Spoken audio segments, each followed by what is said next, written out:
Bonjour! Aujourd'hui, j'ai envie de vous parler des abdominaux et de la fameuse diastase abdominale. Donc, tout d'abord, qu'est-ce que c'est une diastase abdominale? Donc, la diastase abdominale, c'est lorsqu'on va noter une séparation plus ou moins importante au niveau des grands droits abdominaux, au niveau de la ligne blanche. C'est-à-dire que les fameux six-packs vont se séparer au niveau de la ligne au milieu de notre abdomen. On peut parfois remarquer quand on a une diastase abdominale, un petit pic abdominal, comme un petit bombement ou une petite pyramide au milieu de notre abdomen lorsqu'on va faire certains changements de position, comme passer de la position couchée à assise ou encore dans certains exercices de renforcement de nos abdominaux. C'est signe, quand on va noter ce bombement-là, que notre tension au niveau de notre mur abdominal n'est pas assez forte pour contenir la pression à l'intérieur de notre abdomen. Maintenant, pourquoi est-ce qu'on développerait une diastase abdominale?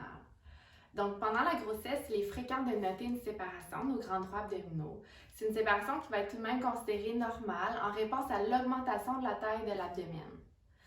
C'est certain que plus notre abdomen est gros, par exemple si on a une grossesse gémellaire ou encore si on a un petit tronc avec un plus gros bébé, plus nos abdominaux vont être mis en tension et plus la ligne blanche entre nos grands droits abdominaux va être étirée.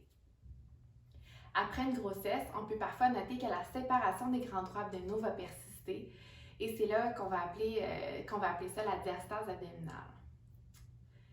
Cette diastase abdominale peut être plus ou moins importante en fonction du niveau d'étirement de la ligne blanche, en fonction du niveau d'étirement que la ligne blanche va avoir subi pendant la grossesse, en fonction de la qualité des tissus de chacune. Donc, il y a certaines femmes qui ont une meilleure capacité à résister à l'étirement que d'autres, ou encore en lien avec des exercices ou encore des changements de position qui auraient été effectués à répétition plus ou moins adéquatement pendant la grossesse, ou encore en postpartum immédiat. Quand on va évaluer la diastase en clinique, on va vouloir aller noter la taille de la séparation de nos grands droits. On va évaluer cette séparation-là en centimètres ou encore en nombre de doigts. Donc, on pourrait avoir, par exemple, une diastase de 3 doigts ou de 4 doigts. C'est-à-dire que la ligne blanche serait étirée au point où il y aurait 3 doigts d'espace entre nos grands droits.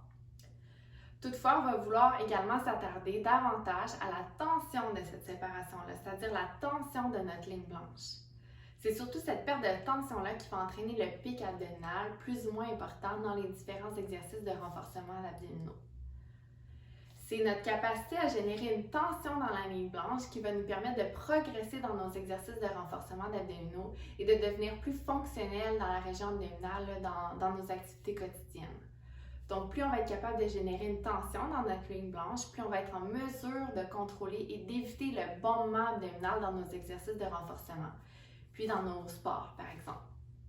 Donc, si vous vous questionnez par rapport à vos abdominaux, si vous avez l'impression d'avoir une diastase abdominale, ne vous attardez pas seulement à la séparation entre les grands droits, attardez-vous également à la tension dans cette séparation-là, puis essayez de toujours travailler vos abdominaux selon le maximum de tension que votre ligne blanche est capable de tolérer, sans reproduire le pic ou le bombement dans votre région abdominale.